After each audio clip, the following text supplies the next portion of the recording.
Humans of the cardboard, welcome back to Just Nuts, guys. We have a promo revealed for the OCG.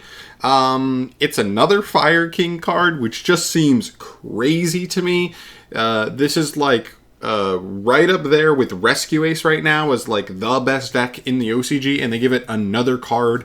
I don't know what this card does, but it's a waifu, and the deck doesn't really have a waifu, so I'm assuming it's good. But we'll see. So yeah, we'll get into it. Curious to see what this card does.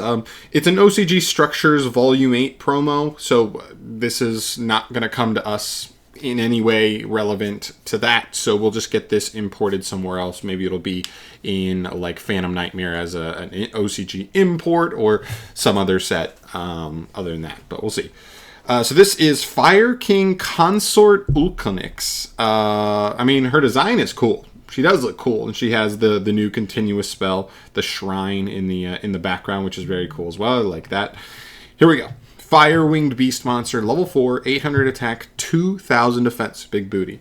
2 hard ones per turn effects. You can use each, First effect, if this card is normal or special summoned, you can destroy one other fire monster in your hand or face-up field, and if you do, add a fire beast, beast warrior, or wing beast monster from your deck to your hand, except for another copy of itself. Then you can make the level of this card become the level of that monster added to the hand. Whoo! Okay. Second effect, if this card is destroyed and sent to the graveyard, you can special summon one Fire King High Avatar Garunix from your deck in defense position. Very interesting. Okay. So, some weird stuff going on here. First effect, honestly seems pretty solid. Now, you do have to destroy another fire monster in hand or field.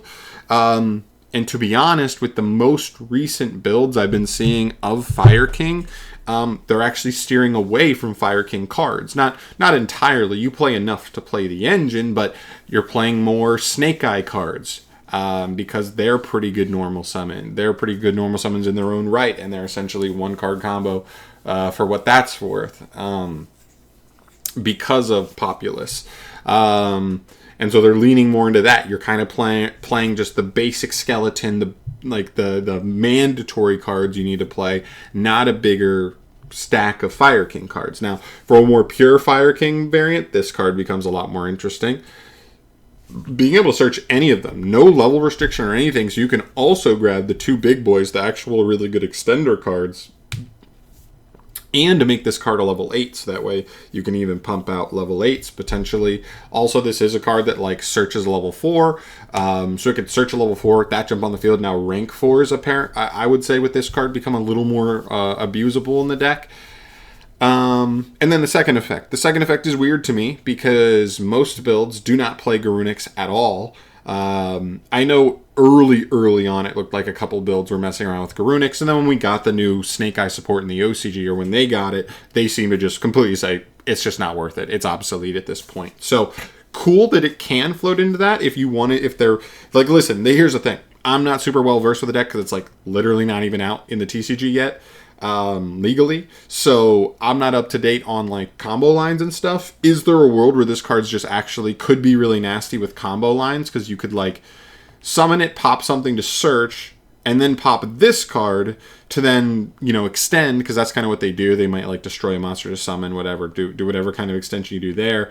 And then when this card's destroyed, also summon Garunix and get him in rotation as either like a monster that's going to rotate by you destroying it every turn, or it's just a level 8 body, just able to get you another a piece of extension there.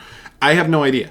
There's cool potential there. Very curious. Also, the fact that it can pop itself is very cool. So you could like use one, like normal summon one, pop a second one in hand, summon a Garunix, and then also get like the search and level modification, which would be pretty spicy. But again, it comes down to combo lines here. It comes down to how, like, I guess there could be a world where because of this card, you may want to play a more pure variant. I doubt it's better than what the Snake Eye stuff offers you right now.